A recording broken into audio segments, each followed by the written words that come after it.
Olho claro é uma característica fenotípica, que, como vocês sabem, é determinada pelo genótipo de um indivíduo. Mas não esqueçam que o fenótipo pode sofrer influência do meio. Esses e outros conceitos de genética nós iremos recapitular nas nossas próximas 2 aulas. Vamos começar? Então, pessoal, o que é que são genes alelos? São genes que estão no mesmo locus, na mesma posição de cromossomos homólogos.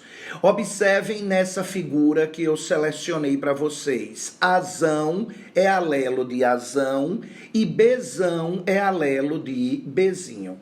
Mas vocês estão lembrados o que é que são cromossomos homólogos? São aqueles que apresentam a mesma informação genética. Lembrem que na espécie humana nós temos 46 cromossomos, ou seja, 23 pares de homólogos. Nós herdamos 23 cromossomos do nosso pai e 23 cromossomos da nossa mãe. E os genes que estão localizados no mesmo locus, em cada um desses pares de homólogos, são chamados de genes alelos. Tudo bem? Então, relembrando também um pouco de genética clássica, o que foi que Mendel postulou na sua primeira lei?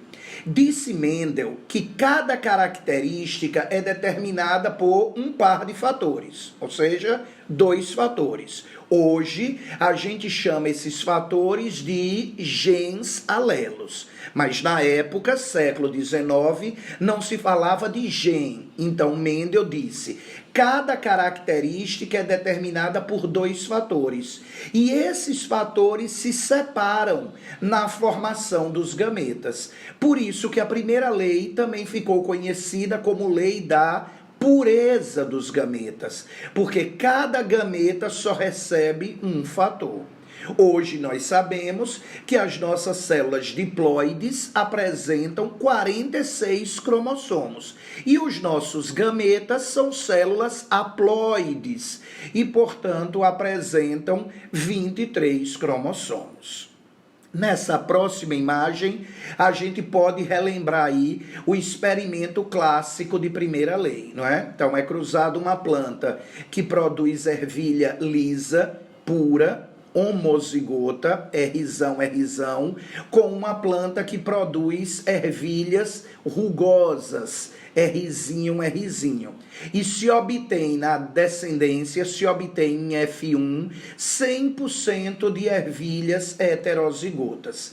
Quando essas ervilhas da geração F1 são autofecundadas, eu vou obter em F2 justamente uma proporção fenotípica de 3:1, ou seja, 3 ervilhas lisas para uma ervilha rugosa. Então, esse é um experimento clássico de primeira lei de Mendel, e não esqueçam dessa proporção fenotípica de F2, 3:1. Já na segunda lei de Mendel, ele continuou afirmando que cada característica é determinada por um par de fatores. Agora, ele acrescenta que esses pares de fatores, eles são independentes, ou seja, eles segregam independentemente, formando todas as combinações possíveis de gametas. Então, se o indivíduo é azão, azinho, bezão, bezinho, ele vai produzir gametas azão, bezão, azão, bezinho, azinho, bezão e azinho, bezinho, segundo Mendel, na mesma proporção. Então, veja aí o exemplo clássico de cruzamento para a segunda lei de Mendel. Então, a geração P é a geração em que são cruzadas plantas que produzem ervilhas amarelas lisas com plantas que produzem ervilhas verde rugosas, não é? Ervilhas recessivas. E se obtém em F1 100% de ervilhas heterozigotas. heterozigotas. Quando essa geração F1 é autofecundada, eu vou obter em F2 a proporção fenotípica clássica de 9 para 3 para 3 para 1. Então, proporção fenotípica clássica na primeira lei de Mendel, da geração F2, 3 para 1. Proporção fenotípica clássica, já segunda lei de Mendel, geração F2, a proporção de 9 para 3 para 3 para 1. Outro conceito que pode aparecer na nossa prova, precisamos estar preparados, é o conceito de cruzamento-teste. O que é isso? Você tem uma determinada característica com um fenótipo dominante, mas você não sabe se o genótipo ele é homozigoto ou heterozigoto. Então, uma característica dominante, ela pode ser azão-azão ou azão-azinho. E você quer descobrir se esse genótipo ele é homozigoto ou heterozigoto. O que é que você faz? Você cruza esse indivíduo dominante com um indivíduo recessivo. Se você tiver agora na descendência 100% de indivíduos com a característica dominante, é porque o indivíduo da geração parental era azão-azão. Ele era um indivíduo homozigoto.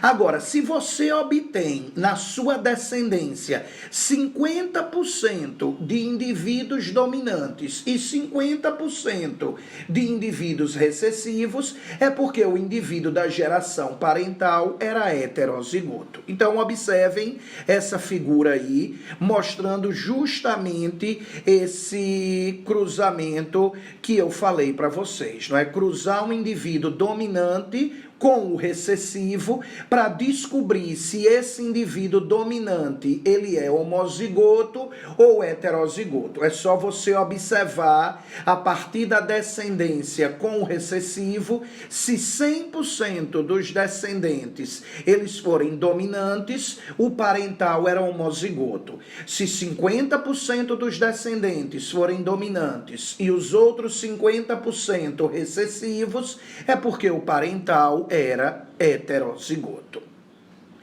Outro ponto importante para a gente relembrar é a diferença entre herança autossômica e herança sexual.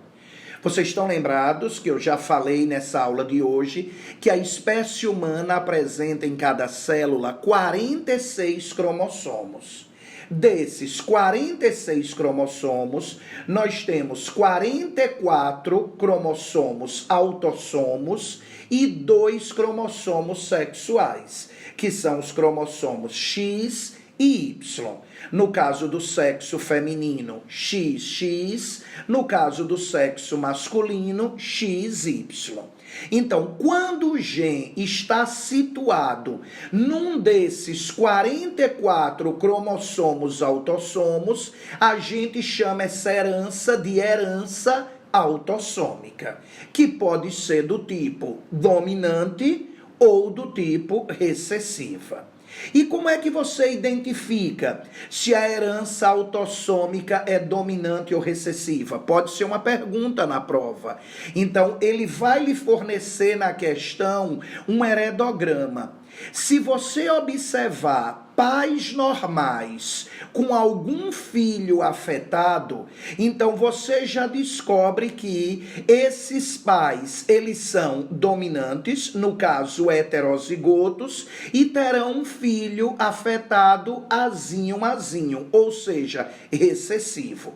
Lembrando que não deve haver nenhum tipo de discrepância na quantidade de homens e mulheres afetados. Esse tipo de herança não tem nenhuma relação com o sexo do filho. Então, a probabilidade de nascer um menino afetado é a mesma de nascer uma menina afetada. Então, na herança autossômica recessiva, pais normais terão algum filho afetado. Já na herança autossômica dominante, pais afetados terão algum filho normal.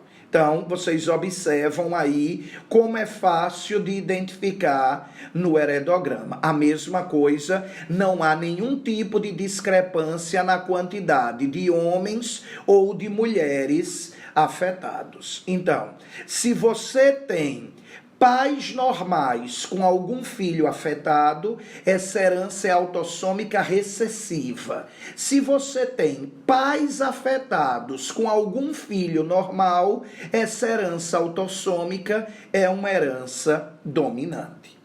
E qual a diferença para a herança sexual? Então lembrem que eu falei que na herança autossômica os genes estão localizados em um daqueles 44 cromossomos autossomos existentes na nossa célula. Já na herança sexual, os genes estão localizados nos cromossomos sexuais, também chamados de alossomos, que são os cromossomos X e Y.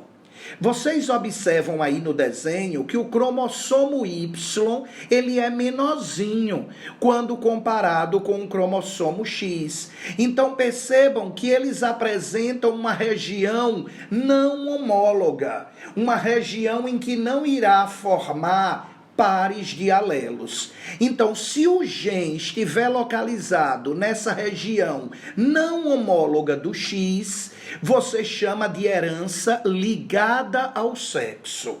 Já se o gene está localizado nessa região não homóloga do cromossomo Y, você chama de herança restrita ao sexo.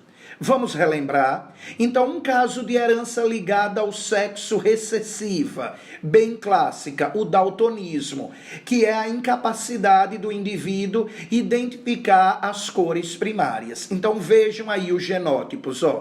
A herança é recessiva, determinada pelo gene Dzinho, e ele está localizado no cromossomo X. Então, percebam que uma mulher, para ser afetada, ela precisa ser XDzinho, XDzinho. Já o homem afetado é XDzinho Y. E outro exemplo clássico de herança recessiva ligada ao sexo é a hemofilia, que é a incapacidade que certas pessoas apresentam de coagular o sangue. Então, igual como a gente representou no daltonismo, só mudando a letra aí que representa o gene de D para H. E como é que eu posso identificar isso no heredograma? Primeiro, se a herança é recessiva ligada ao sexo, você vai ter mais homens afetados do que mulheres. Percebam que o homem, para ser afetado, ele só precisa ter herdado um gene. Já a mulher, ela precisa ter herdado 2 genes. Então, no heredograma, o que é que vocês vão perceber? Se você tem uma mãe afetada, todos os filhos homens serão também afetados, porque todos os filhos homens herdarão o Y do pai e obrigatoriamente aí o XHzinho ou XDzinho da mãe. Então essa é a maneira de você reconhecer no heredograma uma herança ligada ao sexo recessiva. Mas a herança ligada ao sexo pode ser dominante. É o caso do raquitismo. Então, percebam que nesse caso, a mulher afetada, ela pode ser XAzão, XAzão ou XAzão, XAzinho. E o homem afetado, XAzão, Y. Só tem essa opção. A mulher tem 2 opções para ser afetada. É o caso de herança ligada ao sexo dominante. Então, o que é que você vai perceber no heredograma? Qual a diferença? Nesse caso, vão existir mais mulheres afetadas do que homens. E aí, você vai observar no heredograma que pais afetados terão obrigatoriamente todas as suas filhas afetadas. Então, vale a pena vocês observarem esses 2 heredogramas, a diferença entre herança ligada ao sexo recessiva e herança ligada ao sexo dominante. Já na herança restrita ao sexo, o nome já está dizendo, só ocorre nos homens, porque o gene está localizado naquela parte não homóloga do Y. Então, consequentemente, se um homem é afetado, o que é que ele passará obrigatoriamente para os seus filhos homens? O Y, com o gene que determina aquela característica. Então, um homem em uma família afetado terá 100% dos seus filhos homens também afetados com aquela característica.